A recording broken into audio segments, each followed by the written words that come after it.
जय हिंद विद्यार्थी मित्र हो. काल आपण वर्ण विचार या टॉपिक मधला स्वर बघितले. आज आपण याच्यामधली दुसरी इन्स्टॉलमेंट किंवा दुसरी किस्त पाहणार आहे. कालचं जे मी दिलेलं आहे ते सर्व ऑनलाईन आणि ऑफलाईन सर्व विद्यार्थ्यांच्या पाठ असेल अशी मी अपेक्षा करतो. एकदा सर्वांनी आपण पाठांतर घेऊ. चला म्हणा मग.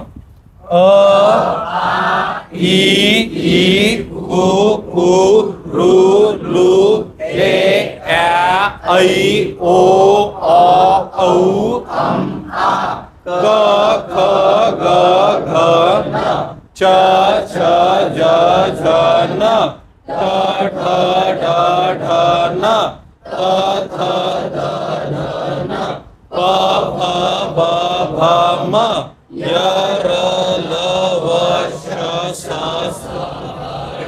ष हे सर्व पाठ आहे. आता याच्यामध्ये आपण इथून तर इथपर्यंत जे आपण बघितलं याला काय म्हणू आपण? काय म्हणू आपण याला? मग या स्वराचे प्रकार किती असतात? 14. स्वराचे प्रकार किती? स्वराचे प्रकार किती? पहिला कोणता? उच्चार करतो म्हणून कशानुसार? दुसरा कोणता? दुसरा कोणता? तिसरा कोणता? उत्पत्ती. एकदा याची पूर्ण रिव्हिजन घेऊ आपण. मग उच्चारानुसारचे किती प्रकार पडतात? पहिला कोणता? दुसरा कोणता? पहिला ऱ्हस्व, दुसरा. त्यानंतर जातीनुसारचे किती प्रकार पडतात? पहिला, दुसरा, विजातीय. त्यानंतर उत्पत्तीनुसारचे किती प्रकार पडतात? पहिला, दुसरा.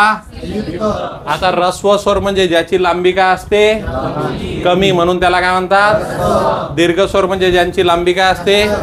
म्हणून त्याला काय म्हणतात? सजातीय म्हणजे ते दोघंही सारखे असतात म्हणून त्याला काय म्हणतात? विजातीय म्हणजे जे वेगवेगळे असतात म्हणून त्यांना काय म्हणतात? जे दोन्ही एकाच गुणाचे बनलेले असतात त्यांना काय म्हणतात? आणि जे संयुक्त असतात पण जे विजातीय असतात त्याला काय म्हणतात? जर इथून व्हिडिओ तुम्ही पाहणं सुरू केला असेल तर याच्या आधीचा व्हिडिओ पहा. हे पूर्ण प्रकरण त्याच्यामध्ये शिकवलेलं आहे. या ठिकाणी आपण हे स्वर जे टॉपिक आहे हे काय केलेलं आहे? संपवलं. म्हणजे या टॉपिक मधला एक पाठ संपवला ज्याचं नाव काय आहे? स्वर. सर्व पाठ आहे, सर्व क्लिअर आहे, काही अडचण नाही कोणालाच? नक्की. आता आपल्याला काय पाहायचं आहे? काय पाहायचं आहे? त्याच्या आधी एक मी डायग्राम तयार करतो. आता हा डायग्राम कसा तयार करतो ते तुम्ही बघा. हे आपलं झालं स्वराबद्दल. हे कशाबद्दल झालं? आपलं स्वरांबद्दल. आता बघा मी कसं तयार करतो. हे जे पूर्ण आहे याला काय म्हणायचं? वर्ण. काय म्हणायचे यांना? वर्णांची संख्या किती आहे? या वर्णाचे प्रकार पडतात 2. किती प्रकार पडतात? 2 प्रकार करू. पुस्तकांमध्ये 3 आहे, आपण 2 केलेत. पहिला जे आहे त्याला काय म्हणू आपण? एकूण स्वर किती आहे? स्वराचे प्रकार किती आहे? पहिला, दुसरा, तिसरा. उच्चारानुसारचे, जातीनुसारचे, उत्पत्तीनुसारचे. एवढं क्लिअर आहे? याच्यानंतर आपण हा प्रकरण संपवलं. इकडलं या साईडचं संपवलं. आता आपण ही साईड पाहणार आहे. याला म्हणू आपण पर. काय म्हणू आपण याला? या परवर्णाचे 2 प्रकार करू आपण. परवर्णाचे 2 प्रकार करू. पहिला करू आपण स्वरादी. पहिला. दुसरा करू आपण व्यंजने. पहिला, दुसरा. आता बघा जे स्वरादी आहेत ह्या 2 आहेत. 2 हे 2 जे आहेत यांना काय म्हणू आपण? स्वरादी किती आहेत मग? स्वरादी किती आहे? एक आहे आणि दुसरा आहे. म्हणजे आपण याला आहा म्हटल्यापेक्षा याला म्हणू आपण अनुस्वार आणि याला म्हणू आपण विसर्ग. याला म्हणू आपण अनुस्वार, याला म्हणू आपण. आता यांना स्वरादी का म्हणतात त्याच्याबद्दल मी तुम्हाला सांगतो. आता असे काही तुम्ही मला नावं सांगा ज्यांच्या डोक्यावर अनुस्वार द्यावं लागते. काही तुमच्या मतानं जे आवडन ते. तुमच्या मैत्रिणीचे, मित्राचे. अंजली. अंजली ना? अंजली. अजून अंकुश. अजून अंकित. अजून चंद्रा. अजून पंकज. अजून किंकर. हे नाम आहे समजा. रांगे ते म्हणतात आलं रांगे. बरोबर आहे? आता पाहिजे लक्षात घ्या. आता बघा, ज्यांच्या डोक्यावर अनुस्वार आहे ते आपण काही काय घेतले, नाम घेतलेले आहे. आता हे किंकर बघा, इथं घेतला आपण क. आता क जो आहे हे बघा, हा क आहे की नाही, हा क आहे आपला. या क मध्ये जर समजा आपण हा ई टाकला तर तयार काय होते, की. या क मध्ये जर हा ई टाकला तर दुसरी. आलं का लक्षात? मग या क मध्ये पहिला ई टाकला आणि त्याच्या पुढे काय आहे आपला अनुस्वार. काय आहे आपला अनु आहे. आता डबल पा, अंजली आहे की नाही, अ आहे आणि अ च्या पुढे काय आहे अनुस्वार. आता इथं बघा चंद्र आहे, च आहे, च मध्ये अ मिसळला. पा आता जर समजा च स्वतंत्र असला तर तो असा पाय मोडून राहते. हाय हा पाय मोडून, म्हणजे हे जे व्यंजने आहे यांचे पाय असे मोडलेले आहे, किंवा याला आपण हलंत म्हणून राहिलो. आता हे हलंत आहे का नाही. आता समजा च मध्ये अ टाकला तर च, आ टाकला तर बोलत चला, तोंड आहे ना.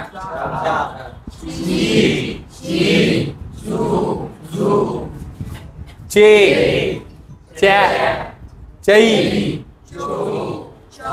बरं लहानपणी शिकलो ना आपण हे क ख असंच शिकलो ना काहीतरी, ते क का की असंच शिकलो ना 12 खडी. आता ती 14 खडी तयार झालेली आहे. मग मला काय म्हणायचं आहे, म्हणजे याच्यामध्ये हे जे व्यंजन असते या व्यंजनामध्ये आपल्याला स्वर टाकावं लागते. ज्यावेळेस व्यंजनामध्ये स्वर पडतो त्यावेळेस ते अक्षर तयार होत असते.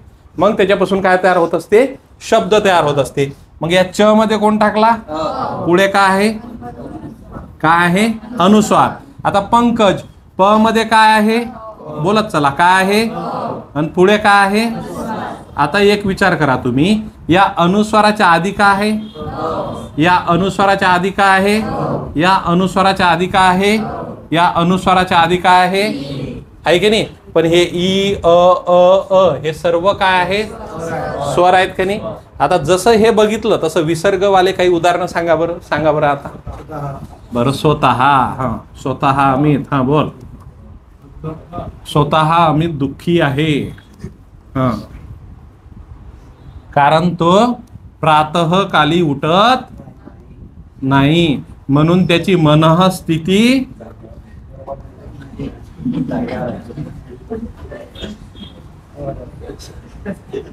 आलं का लक्षात. म्हणजे वाक्य तयार करून राहिलो आपण.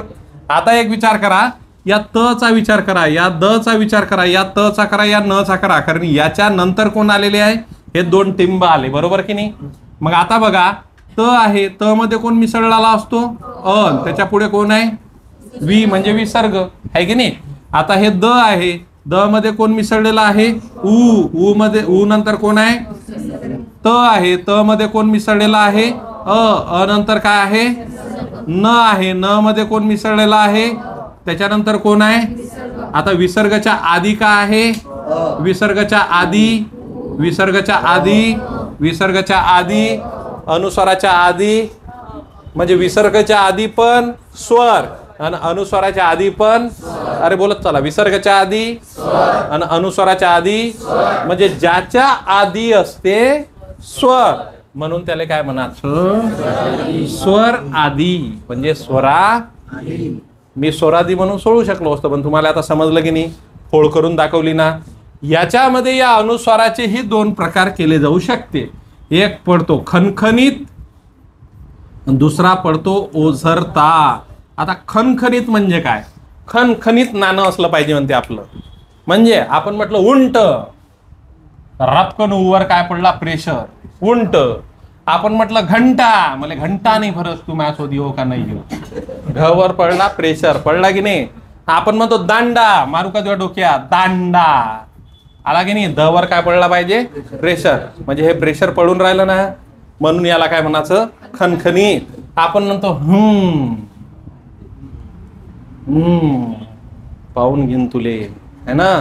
आपण म्हणतो घरामध्ये, घरा आपण असं म्हणतो का, घरामध्ये म्हणतो का आपण, रावर प्रेशर देतो का. पण उंट म्हटल्यावर उ, घंटा म्हटल्यावर घवर प्रेशर देतो ना. त्यानंतर तो देवांनी माझ्यासोबत काही बरं केलं, देवांनी म्हणतो का आपण, म्हणजे ज्याच्यावर प्रेशर पडत नाही ते, ज्याच्यावर प्रेशर पडते ते. वर्ण किती, वर्णाचे प्रकार किती, पहिला कोणता, दुसरा कोणता, स्वर किती, स्वराचे प्रकार किती? पहिला कोणता? दुसरा कोणता? तिसरा कोणता? उच्चारानुसारचे प्रकार, जातीनुसारचे प्रकार, उत्पत्तीनुसारचे प्रकार, हे सर्व तुमचा पाठ आहे. आता आपण काय पाहून राहिलो? परवर्णाचे प्रकार किती? पहिला, एकूण स्वरादी, पहिला, दुसरा. स्वरादीला स्वरादी काऊन म्हणतात? ज्याच्या आधी काय असतात म्हणून त्याला काय म्हणतात. इथपर्यंत काही टेन्शन. आता कशावर जायचं आपल्याला? एकूण व्यंजने असतात 34. एकूण व्यंजने किती असतात? हे जे आहे यांना संयुक्त व्यंजन म्हणतात. हे आपण नंतर बघू. बरोबर आहे. एकूण व्यंजने किती असतात? आता व्यंजन म्हणजे काय? त्यांना हलंत वर्ण असं आपण म्हणू शकतो, कारण त्यांचा पाय काय आहे? मोडलेला आहे. पाय मोडलेला आहे, असं आहे की नाही. म्हणजे हे अपंग आहे आणि यायला जर समजा चालायचं असेल तर हे त्याच्या 14 कुबळ्या आहेत. याच्यातली एक कुबळी त्याला घ्या लागते आणि समोर त्या अक्षरात तयार होऊन त्याला त्या वाक्यामध्ये काय करावं लागते? चाला लागते. म्हणून त्याचे पाय कसे आहेत? लक्षात आलं? हे असे किती आहेत एकूण? 34. आणि दुसरं, यांना आपण व्यंजन का म्हणायचं? कारण यांचा उच्चार करत असताना आपल्या मुखातले जे अवयव आहे ते एकामेकांना लागते. जसं म्हणा बरं, क लागलं का? काही लागलं. तुम्ही हे जे मागची जीभ आहे ते अंदर गळ्यात लागली, म्हणा क, ख, ग, घ, अंग, म्हणा च. पा जीभ लागली वरच्या स्लॅपले तुमच्या, लागली का नाही? म्हणा च, छ, ञ. याला ञच म्हणायचं. जिथं तुमची जीभ लागते च तिथंच ञ. आलं का लक्षात? हा, आता पुढे बघा. अशी जीभ केली, नशी मारली तुम्ही. ट, ठ,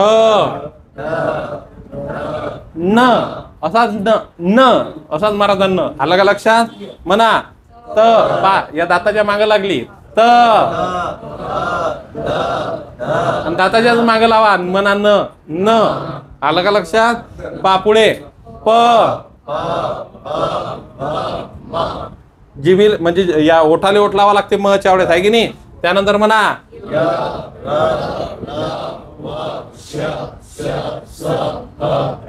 आता तुम्हाला असं वाटतं याच्या वेळेस नाही लागली, मग एखादा अपवाद असते. समजून राहिलं ना मला काय म्हणायचं आहे? पण ते आपण नंतर बघू. मग ज्याचे तोंडामध्ये असलेल्या अवयवांसोबत स्पर्श होते, ज्यांचा पाय मोडलेला असतो, त्यांना आपण काय म्हणायचं? अरे काय म्हणायचं? एकूण व्यंजने. एकूण व्यंजने 14. आता एकदम चांगलं, एकदम खणखणीत पैकी सर्व वर्णमालिका पाठ आहे की मी एकदा चेक करतो. चला म्हणा.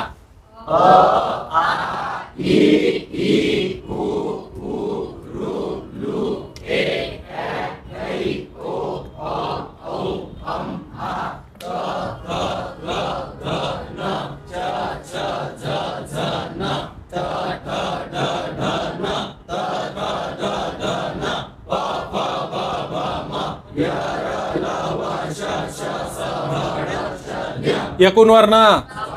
वर्णाचे प्रकार पहिला, दुसरा, एकूण स्वर. स्वराचे प्रकार पहिला, दुसरा, तिसरा. वर्णाचे प्रकार पहिला, दुसरा, एकूण स्वरादी, एकूण व्यंजने. व्यंजनाचे प्रकार माहित नाही तर 5. किती? 5. 1, 2, 3, 4 आणि हा. आलं लक्षात? आता ते आपल्याला पाहिजे आहे 5 प्रकार. या प्रकारातला पहिला प्रकार आहे ज्याचं नाव आहे स्पर्श व्यंजने. कोणते व्यंजने? आता याचं नाव स्पर्श व्यंजने. म्हणजे स्पर्श व्यंजने म्हणजे यांचा स्पर्श 100% होतो, म्हणून यांना काय म्हणायचं? या स्पर्श व्यंजनांची संख्या आहे 25. किती संख्या आहे? 25. आणि या स्पर्श व्यंजनाचे पण प्रकार पडतात. पण पहिले आपण खरं स्पर्श व्यंजनेचा स्पर्श होते का नाही हे आपण पाहू. आता म्हणा बरं.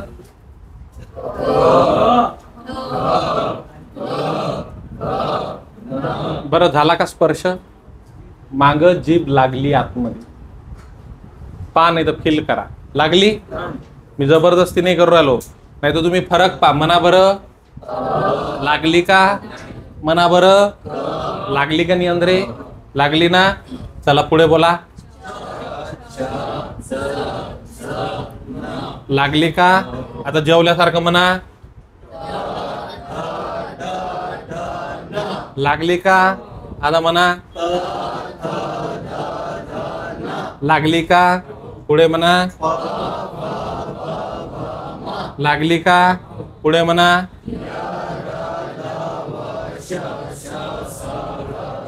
लागली. बरं इथं नाही लागली आपली यले, पण इथपर्यंत तर लागली ना.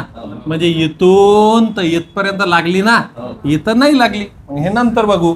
मग आता एक विचार करा, हे किती आहे? 5 दोन्ही 5 तेरी 5 चोक 5 5. म्हणजे हे स्पर्श व्यंजने हे किती आहे? आणि हे जे आहे यांनाच काय म्हणायचं? म्हणजे व्यंजनातले प्रकार पाहून राहिलो ना आपण. या सर्व याला व्यंजने म्हणू आपण 34. पण याच्यातलं या क ख पासून तर भम पर्यंतच जे आहे हे मधातला याला काय म्हणायचं?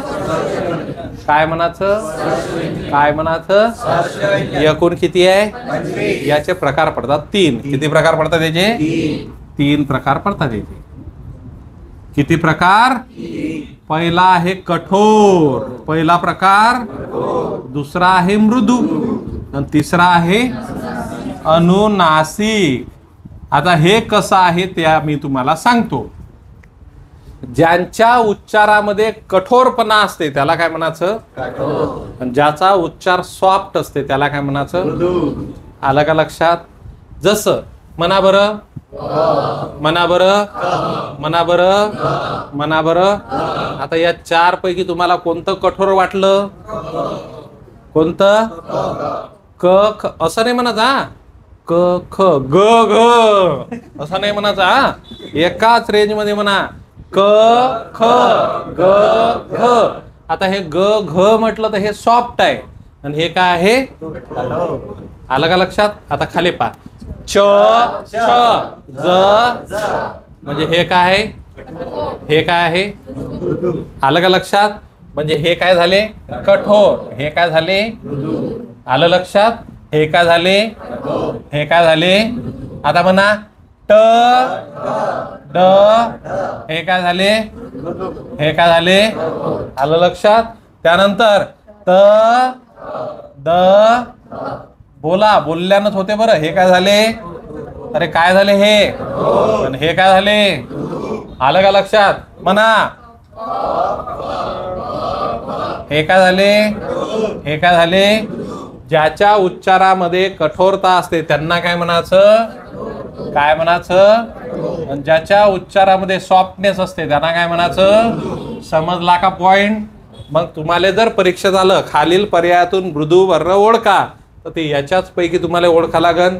तुम्हाला जर प्रश्न आला खालील पर्यायातून कठोर वर्ण ओळखा तर ते तुम्हाला याच्याच पैकी ओळखा लागन. समजून राहिलं का? जर तुम्हाला आता असा प्रश्न आला खालील पर्यायातील कठोर वर्ण ओळखा. कोणते वर्ण? कठोर वर्ण ओळखा. आणि ऑप्शन मध्ये आलं 10 12 13 आणि 14. तर काय घेसाल? काय घेसाल? 10. काय घेसाल? अरे 10च घेसाल ना. मोजा बरं. 1 2 3 4 5 6 7 8 9 10. म्हणून आपण काय घ्याल? 10 घ्याल. हे आपल्याला बरोबर वाटते. परंतु या कठोर मध्ये हे 3 आहेत. श क्ष म्हणजे हे 10 आणि हे 3 हे याच्यामध्ये जातो म्हणते. यानं भांडणं केले हे कोणात जातो म्हणते? याच्यामध्ये. म्हणून आपलं उत्तर काय आहे? एकूण कठोर वर्ण. एकूण कठोर वर्ण. एकूण कठोर वर्ण. एकूण वर्ण. एकूण वर्ण. एकूण वर्ण. एकूण स्वर. एकूण स्वर. एकूण कठोर वर्ण. एकूण कठोर वर्ण. स्पर्श व्यंजने. स्पर्श व्यंजने. स्पर्श व्यंजने. अनुनासिक. अनुनासिक. अरे नाही शिकवताय समजलं पाहिजे ना. आता हे तर पाहिलं मग राहिलं काय? एवढं राहिलं बापा हे. मग याला काय म्हणायचं? काय म्हणायचं यांना? कलर बदलून लिहितो. काय म्हणायचं यांना? हे इथून एवढा याला काय म्हणायचं? कारण यांचा उच्चार होण्यासाठी नसिका किंवा नाकाचा मार्ग काय पाहिजे, मोकळा पाहिजे. जर समजा याले आपण त्र म्हटलं असतं, याले त्र म्हटलं असतं तर नाक दाबून त्र म्हणा बरं, त्र म्हणता आलं की नाही. पण मी काय म्हणून राहिलो, यांचा उच्चार करताना नाक काय पाहिजे, मोकळं पाहिजे. आता म म्हणा नाक दाबा, म्हणता आलं का. न म्हणा नाक दाबा म्हणता येते का. म्हणून याचा उच्चार करताना मोकळं काय पाहिजे, आलं का लक्षात. म्हणून यांना काय म्हणू आपण, आणि हे 5व्या स्थानावर आहे म्हणून यांना पंचम वर्ण सुद्धा. आलं का लक्षात. अजून तुम्हाला याले त्र का नाही म्हणाचा हे तुम्हाला इथं आल्यानंतर मी अजून सांगणारच आहे. तिथपर्यंत एक लक्षात ठेवा, याले त्र म्हणायचा, याले काय म्हणायचा, ञ. च म्हणताना कुठं जीभ लागते, च, छ, ज, झ, ञ. समजलं ना, आलं का लक्षात. अरे लक्षात येऊन राहिलं ना. हा मग आता इथपर्यंत तुम्हाला समजलं. एकूण स्पर्श व्यंजने, स्पर्श व्यंजनाचे प्रकार, पहिला, दुसरा, तिसरा. एकूण कठोर वर्ण, त्याच्या याच्यामध्ये कठोरता असते त्यांना काय म्हणायचं, जे सॉफ्ट असतात त्यांना काय म्हणायचं, जे नाकातून होतात त्यांना काय म्हणायचं. याच्यानंतर दुसरा प्रकार, याचं नाव आहे अर्धस्वर. कोणता स्वर, अर्धस्वर.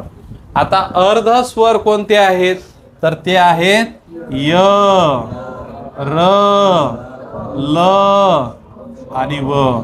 काय आहेत हे अर्धस्वर आहेत, यांना काय म्हणायचं. आता यांना अर्धस्वर का म्हणतात ते मी तुम्हाला सांगतो. आता बघा, ई म्हणा बरं, य म्हणा बरं, म्हणा बरं ई. म्हणून पा लागते, तुम्ही व्हिडिओ पाहत असणारे म्हणून पाहिजा म्हणा. ई बरं सारखंच वाटते का, दिसाले नाही म्हणाले, जरा जरा जरा जरा एकदम ना. मी 100% नाही म्हणून राहिलो, जरासं वाटते की नाही. बरं दुसरं जाऊ दे. आता बघा हा र आहे ना, र. आता हा रू आहे इथं, इथं मी र ठेवतो. म्हणा बरं रू, र, रू र. सारखंच वाटते का नाही. अरे हो की नाही. याच्यानंतर कोण आहे, ल आहे. मी इथं ल ठेवतो. लू येणाऱ्या काळात हा गायब होईल इथून ना, हा गायब होईल. सध्या आहे लू, लू. सारखाच वाटते का नाही. आता राहिला कोण, व. व इथं ठेवा बरं. ऊ, हा काय झालं रे, घ्या. ऊ, ऊ, ई, ई, रू, लू, ऊ. म्हणजे हे जे आहे यांना काय म्हणतात, यांना काय म्हणतात स्वर. यांना काय म्हणतात, या स्वरांच्या छटा कशामध्ये आहे, व्यंजनामध्ये. कशामध्ये आहे, म्हणून यांना काय म्हणतात, काय म्हणतात यांना, काय म्हणतात यांना. तसेच यांना अंतस्थ सुद्धा म्हणतात. काय म्हणतात. आता अंतस्थ काय म्हणतात हे मी तुम्हाला सांगतो. मला सांगा, आपण काय पाहून राहिलो, डोक्याच्या बाहेर चाललं का. एकूण व्यंजने, एकूण व्यंजने, त्याचे प्रकार किती, प्रकार किती. पहिला प्रकार स्पर्श व्यंजने किती, त्याचे प्रकार किती. पहिला, दुसरा, तिसरा. त्यानंतर एकूण अर्धस्वर किती आहेत, किती आहेत. हे प्रश्न येऊन गेलेले आहेत परीक्षेत. यालाच काय म्हणतात, या स्वरांच्या छटा व्यंजनात आहे म्हणून यांना काय म्हणतात, काय म्हणतात. आलं का लक्षात. पहा आता पुढे. आता आपण तिसरा प्रकार बघू, उष्मे व घर्षक. उष्मे व, उष्मे व घर्षक यांची संख्या आहे 3, याची संख्या आहे 4. आता उष्मे व घर्षक म्हणजे काय याच्याबद्दल मी तुम्हाला सांगतो. त्याच्यासाठी तुम्ही एकदम खणखणीत जेवल्यासारखं पूर्ण वर्णमालिका म्हणा, तुम्हाला याचं उत्तर भेटते. चला म्हणा माझ्यासोबत. अ, ई, उ, ऋ, ए, अम क च ट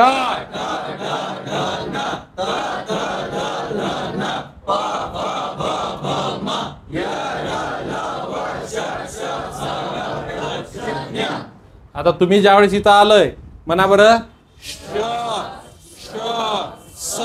इथं तुम्हाला दम लागला की नाही? खरं सांगा लागला ना? बरं इथं म्हणा बरं श. असं म्हटलं तुम्ही. बरं तुमचा टायर घासला की नाही?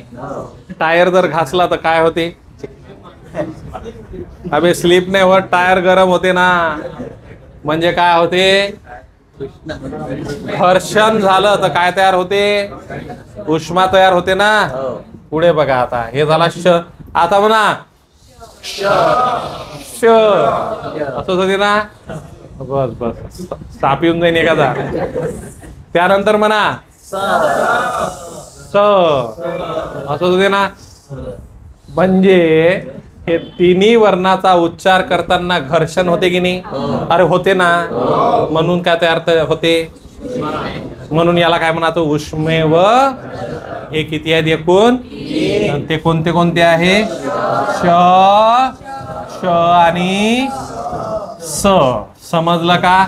आता एक लक्षात घ्या. आता लक्षात घ्या. पा आता इकडे आहे स्पर्श व्यंजन, इकडे आहे उष्मे व घर्षक. याच्या मधात कोण आहे?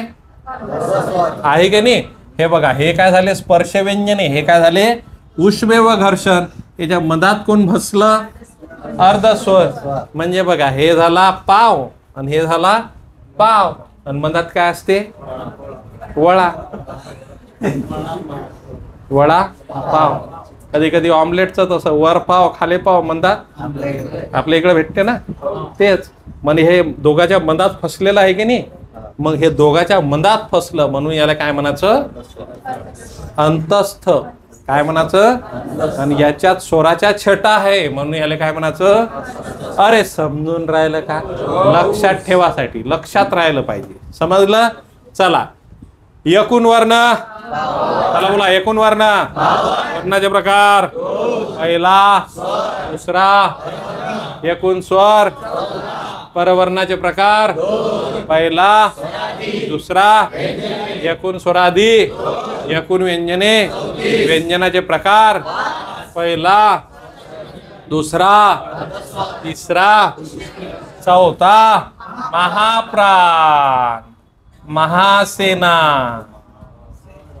बाहुबली. आ गया.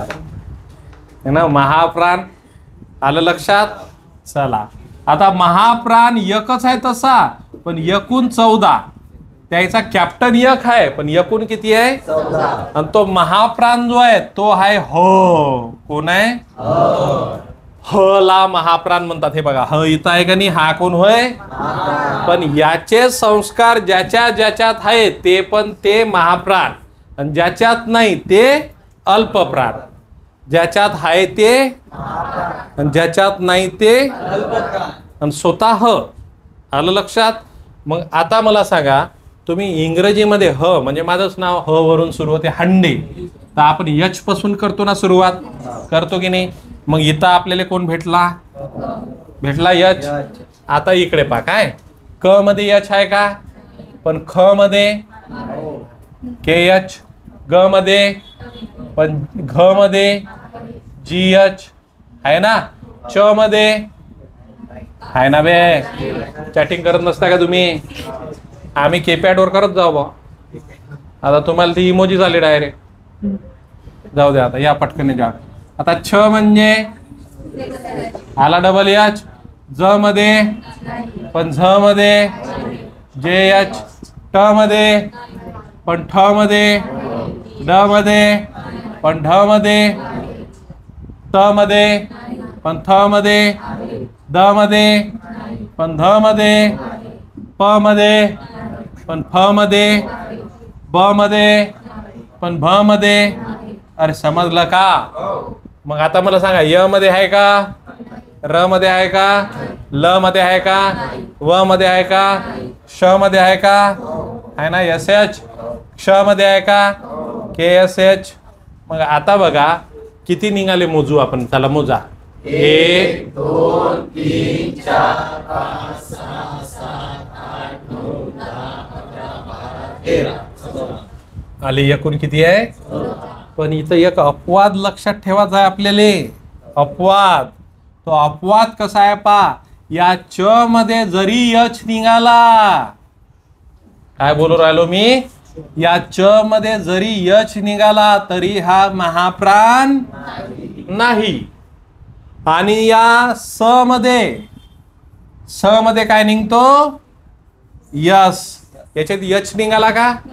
पण याच्यात यच नाही निघाला तरी हा महाप्राण, तरी हा महाप्राण याच्यात आहे तरी, याच्यात आहे तरी, याच्यात नाही तरी. समजलं का? मग आता महाप्राणाचा कॉलम कोणता? दुसरा आणि चौथा. 5 आणि 5 10 आणि 3 13 ने एकूण महाप्राण, एकूण महाप्राण, मुख्य महाप्राण, एकूण महाप्राण, एकूण उष्मेव घर्षण, एकूण उष्मेव घर्षण, एकूण अर्धस्वर, एकूण स्पर्शव्यंजने, एकूण स्पर्शव्यंजने. समजलं का? आता शेवटचा स्वतंत्र वर्ण. कोणता वर्ण? आपण या क्षज्ञ बद्दल नाही पाहून राहिलो. क्षज्ञ नाही, क्षज्ञ संयुक्त व्यंजन आहे, ते मी सांगतो तुम्हाला. मग स्वतंत्र वर्ण कोण? ळ. कोण? स्वतंत्र वर्ण आहे ळ. आता मला सांगा, कोणतं तरी नाव ळ न सुरुवात होते का? का ळ नंतर येते? आता आमच्या गावाजवळ एक गाव आहे ज्याचं नाव आहे तराळा. तो शेलू बाजार जवळ गाव आहे, माहित असेल तुम्हाला. आता एक विचार करा, या गावाचं नाव जर ळ आधी ठेवला असता तर काय झालं असतं? लराळा. जमते का? अरे तुम्ही कधी इमॅजिन करा, ळ पहिले म्हणून कोणतंच नाव तयार होत नाही. तर ळ रा ता, ळराळा. जमते का ते? दुसरं, हिंदीमध्ये ळ आहे का? हिंदीमध्ये काय आहे? बालसाहेब ठाकरे, बालासाहेब असे म्हणतात ते. आपण बाळासाहेब म्हणतो. त्याच्यानंतर यवत माळ म्हणतो आपण, ते काय म्हणतात? यवत माळ. म्हणजे आपण साऊथ कडून घेतलेला आहे. कुठून? साऊथ कडून. इकडून उत्तरेकडून नाही घेतला. मला काय म्हणायचं लक्षात येऊन राहिलं ना? म्हणून आपण याला काय म्हणू? काय म्हणू? समजलं का? आलं का लक्षात? मी 34 वर्णाचं डिवायडेशन केलं. आता मला सांगा, एकदा चांगलं जोश न होऊ द्या, आपली वर्णमालिका म्हणा पहिले. म्हणा बरं.